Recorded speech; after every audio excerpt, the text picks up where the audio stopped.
Bart and Fleming, UTA/CAA client fallout. Talent-friendly Michael D. Luca. Trevor Noah's Twitter scrutiny. Peter Bart and Mike Fleming Jr. worked together for 2 decades at Daily Variety. In this weekly column, 2 old friends get together and grind their axes, mostly on the movie business. We took Eastroff into the column runs today. It will move back to its regular spot this weekend. Whenever I visit CAA or WME, I feel like I am going to Goldman Sachs.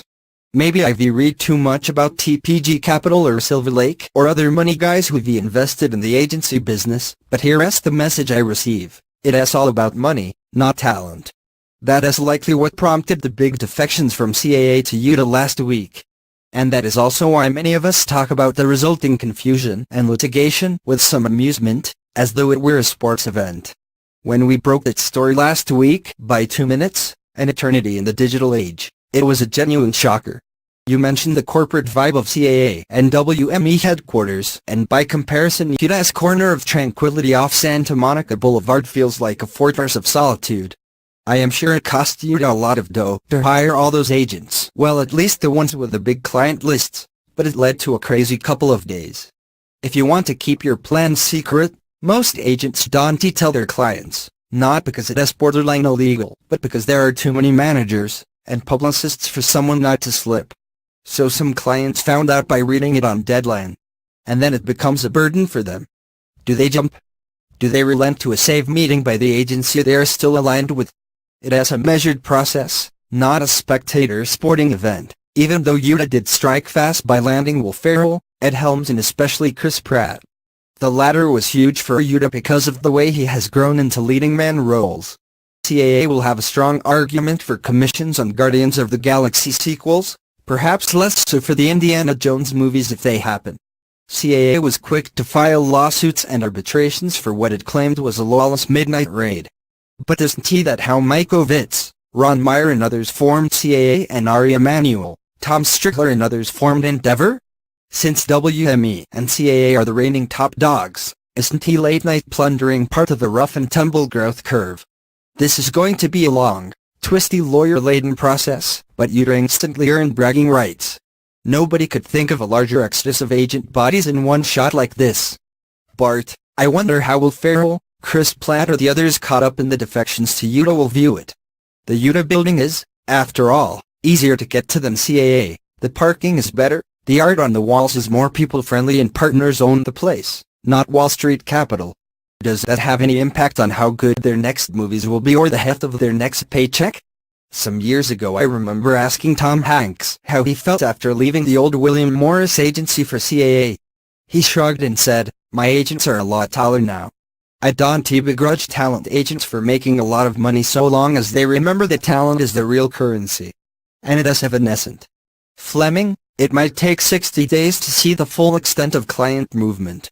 I heard today that as many as 150 total clients are likely to uproot. When I wrote about the moves of Zach Galifianakis, Lennon and Garant, James Bobbin and few others. It is a wake-up call to CAA to examine why these agents exited abruptly. It is usually about money as much as culture. Many I spoke to felt it is better when stars aren't concentrated among 1 or 2 agencies, but rather are spread around a bit.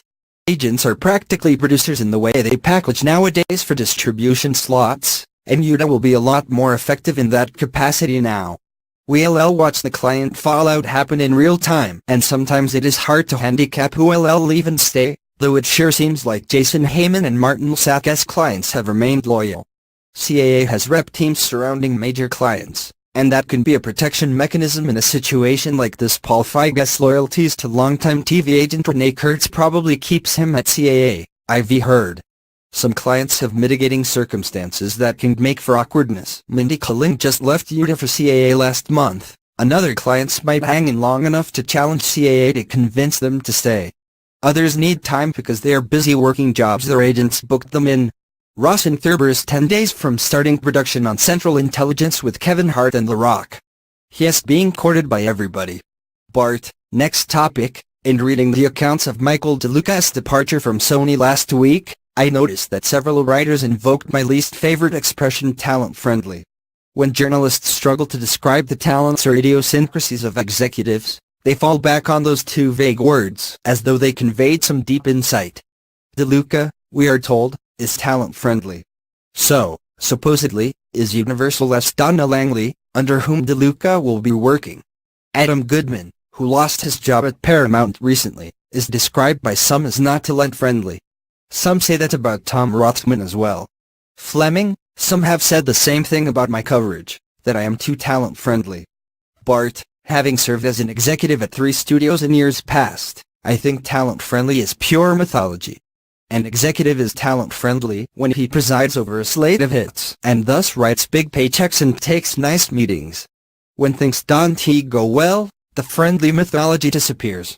Amy Pascal was renowned as the most talent-friendly of studio executives.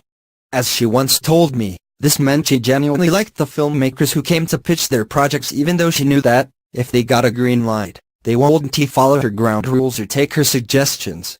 When you are in a position to greenlight movies and write checks, everyone wants to be your friend.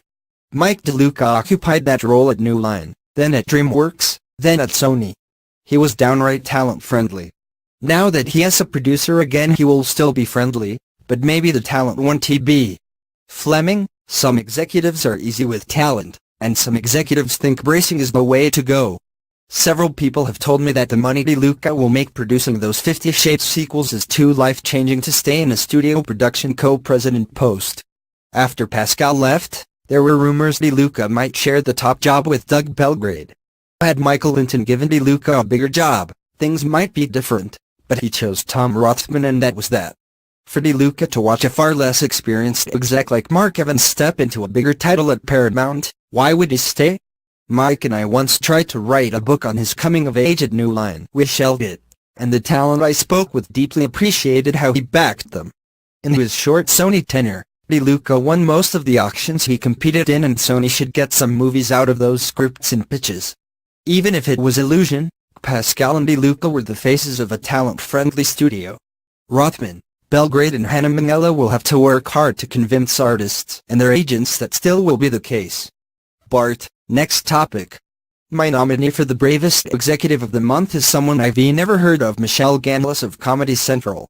She and her colleagues ventured way into the outfield last week to name Trevor Noah, a South African comic, as Jon Stewart's successor. As a comedian, I am paid to have a tough skin, Noah promptly announced. I hope Ganless has a tough skin as well. She knows that no one can take the place of Stewart or, for that matter, of Stephen Colbert. Noah already is suffering through a trial by tweet because of the non-PC nature of his earlier jokes. Noah admits he is taken aback when people say he does not look like he comes from Africa. Africa is not a color, it is a place, he replies. As far as his audience is concerned, Noah is from outer space. I am not a big Hollywood guy, I don't know how the machine works. He is going to have to learn quickly. Fleming, judging whether a stand-up comedian is worthy of hosting a humorous fake newscast by the contents of his tweet